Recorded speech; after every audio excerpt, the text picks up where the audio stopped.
kita hari ini terdapat pada Kejadian pasal 31. Yakub lari meninggalkan Laban. Kedengaranlah kepada Yakub anak-anak Laban berkata demikian. Yakub telah mengambil segala harta milik ayah kita, dan dari harta itulah ia membangun segala kekayaannya. Lagi kelihatan kepada Yakub dari muka Laban, bahwa Laban tidak lagi seperti yang sudah-sudah kepadanya. Lalu berfirmanlah Tuhan kepada Yakub, "Pulanglah ke negeri nenek moyangmu dan kepada kaummu, dan aku akan menyertai engkau." Sesudah itu, Yakub menyuruh memanggil Rahel dan Lea untuk datang ke padang, ke tempat kambing dombanya. Lalu ia berkata kepada mereka, "Telah kulihat dari muka ayahmu bahwa ia tidak lagi seperti yang sudah-sudah kepadaku, tetapi Allah ayahku menyertai aku. Juga kamu sendiri tahu bahwa aku telah bekerja sekuat-kuatku pada ayahmu. Tetapi ayahmu telah berlaku curang kepadaku dan telah 10 kali mengubah upahku. Tetapi Allah tidak membiarkan dia berbuat jahat kepadaku. Apabila ia berkata, 'Yang berbintik-bintiklah akan menjadi upahmu,' maka segala kambing domba itu beroleh anak yang berbintik-bintik. Dan apabila ia berkata, 'Yang bercoreng-corenglah akan menjadi upahmu,' maka segala kambing domba itu beroleh anak yang bercoreng-coreng. Demikianlah Allah mengambil ternak ayahmu dan memberikannya kepadaku. Pada suatu kali, pada masa kambing domba itu suka berkelamin, maka aku bermimpi dan melihat bahwa jantan-jantan yang menjantani kambing domba itu bercoreng-coreng, berbintik-bintik, dan berbelang-belang. Dan malaikat Allah berfirman kepadaku dalam mimpi itu, 'Yakub.' Jawabku, 'Ya Tuhan.' Lalu ia berfirman, 'Angkatlah mukamu dan lihatlah bahwa segala jantan yang menjantani kambing domba itu bercoreng-coreng, berbintik-bintik, dan berbelang-belang. Sebab telah kulihat semua yang dilakukan oleh Laban itu kepadamu. Akulah Allah yang di Betel itu, di mana engkau mengurapi tubuh dan di mana engkau bernasar kepadaku. Maka sekarang bersiaplah engkau, pergilah dari negeri ini dan pulanglah ke negeri sanak saudaramu." Lalu Rahel dan Lea menjawab Yakub, katanya, "Bukankah tidak ada lagi bagian atau warisan kami dalam rumah ayah kami? Bukankah kami ini dianggapnya sebagai orang asing karena ia telah menjual kami? Juga bagian kami telah dihabiskannya sama sekali. Tetapi segala kekayaan yang telah diambil Allah dari ayah kami adalah milik kami dan anak-anak kami. Maka sekarang perbuatlah segala yang difirmankan Allah kepadamu." Lalu bersiaplah Yakub, dinaikannya anak-anak dan istri-istrinya ke atas unta, digiringnya seluruh ternaknya dan segala apa yang telah diperolehnya, yakni ternak kepunyaannya yang telah diperolehnya di Padan Aram, dengan maksud pergi kepada Ishak ayahnya ke tanah Kanaan. Adapun Laban telah pergi menggunting bulu domba-dombanya. Ketika itulah Rahel mencuri terafim ayahnya. Dan Yakub mengakali Laban, orang Aram itu, dengan tidak memberitahukan kepadanya bahwa ia mau lari. Demikianlah ia lari dengan segala harta miliknya. Ia berangkat menyeberangi sungai Efrat dan berjalan menuju pegunungan Gilead. Laban mengejar Yakub. Ketika pada hari ketiga dikabarkan kepada Laban bahwa Yakub telah lari, dibawanyalah sanak saudaranya bersama-sama. Dikejarnya Yakub 7 hari perjalanan jauhnya. Lalu ia dapat menyusulnya di pegunungan Gilead. Pada waktu malam datanglah Allah dalam suatu mimpi kepada Laban, orang Aram itu, serta berfirman kepadanya, "Jagalah baik-baik, supaya engkau jangan mengatai Yakub dengan sepatah kata pun."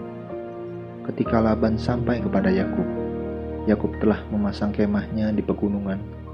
Juga Laban dengan sanak saudaranya telah memasang kemahnya di pegunungan Gilead.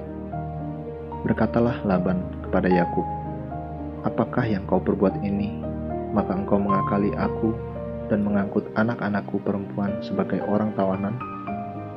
Mengapa engkau lari diam-diam dan mengakali aku? Mengapa engkau tidak memberitahu kepadaku, supaya aku menghantarkan engkau dengan sukacita dan nyanyian dengan rebana dan kecapi? Lagi pula engkau tidak memberikan aku kesempatan untuk mencium cucu-cucuku, laki-laki dan anak-anakku perempuan. Memang bodoh perbuatanmu itu. Aku ini berkuasa untuk berbuat jahat kepadamu, tetapi Allah ayahmu telah berfirman kepadaku tadi malam, jagalah baik-baik, jangan engkau mengatai Yakub dengan sepatah kata pun. Maka sekarang, kalau memang engkau harus pergi, semata-mata karena sangat rindu ke rumah ayahmu, mengapa engkau mencuri dewa-dewaku? Lalu Yakub menjawab Laban, aku takut, karena pikirku, jangan-jangan engkau merampas anak-anakmu itu daripadaku.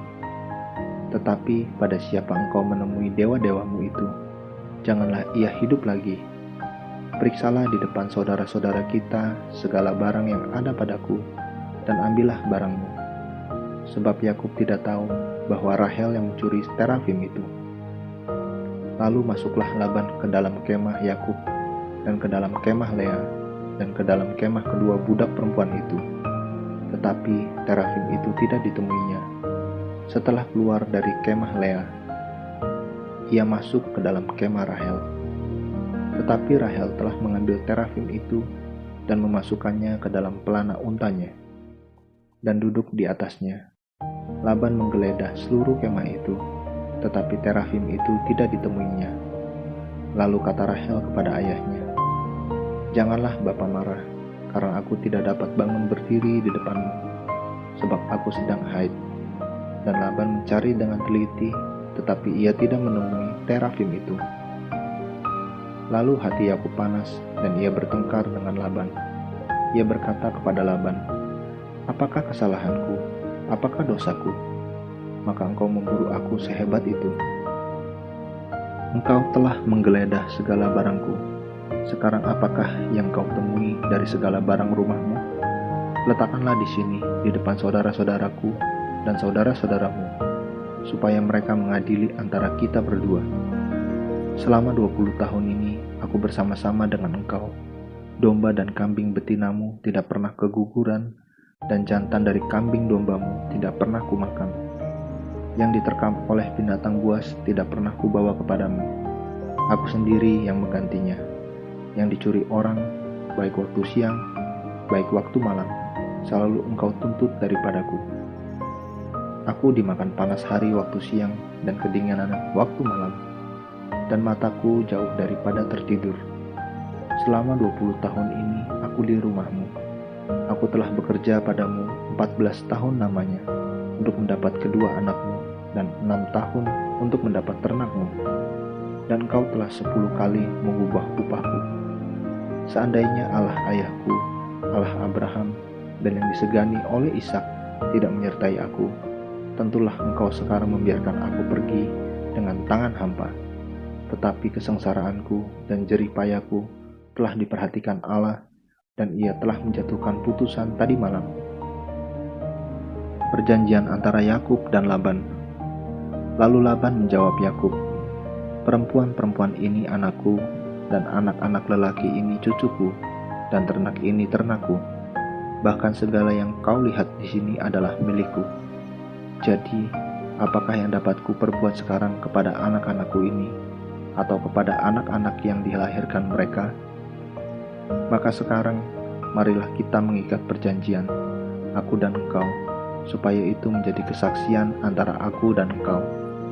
Kemudian Yakub mengambil sebuah batu dan didirikannya menjadi tugu. Selanjutnya berkatalah Yakub kepada sanak saudaranya, kumpulkanlah batu. Maka mereka mengambil batu dan membuat timbunan. Lalu makanlah mereka di sana di dekat timbunan itu. Laban menamai timbunan batu itu Yegar, Sahaduta, tetapi Yakub menamainya Galet. Lalu kata Laban, timbunan batu inilah pada hari ini menjadi kesaksian antara aku dan engkau. Itulah sebabnya timbunan itu dinamainya Galet. Dan juga Mispa, sebab katanya, Tuhan kiranya yang berjaga-jaga antara aku dan engkau, apabila kita berjauhan. Jika engkau mengabaikan anak-anakku, dan jika engkau mengambil istri lain di samping anak-anakku itu, ingatlah, walaupun tidak ada orang dekat kita, Allah juga yang menjadi saksi antara aku dan engkau. Selanjutnya kata Laban kepada Yakub, inilah timbunan batu, dan inilah tugu yang kudirikan antara aku dan engkau. Timbunan batu dan tugu inilah menjadi kesaksian, bahwa aku tidak akan melewati timbunan batu ini mendapatkan engkau, dan bahwa engkau pun tidak akan melewati timbunan batu dan tugu ini mendapatkan aku dengan berniat jahat. Allah Abraham dan Allah Nahor, Allah ayah mereka, kiranya menjadi hakim antara kita. Lalu Yakub bersumpah demi yang disegani oleh Ishak, ayahnya. Dan Yakub mempersembahkan korban sembelihan di gunung itu. Ia mengundang makan sanak saudaranya, lalu mereka makan serta bermalam di gunung itu. Keesokan harinya, pagi-pagi, Laban mencium cucu-cucunya dan anak-anaknya serta memberkati mereka. Kemudian pulanglah Laban kembali ke tempat tinggalnya. Amin. Terus baca firman-Nya, renungkan dan lakukan dalam kehidupan kita. Tuhan Yesus memberkati.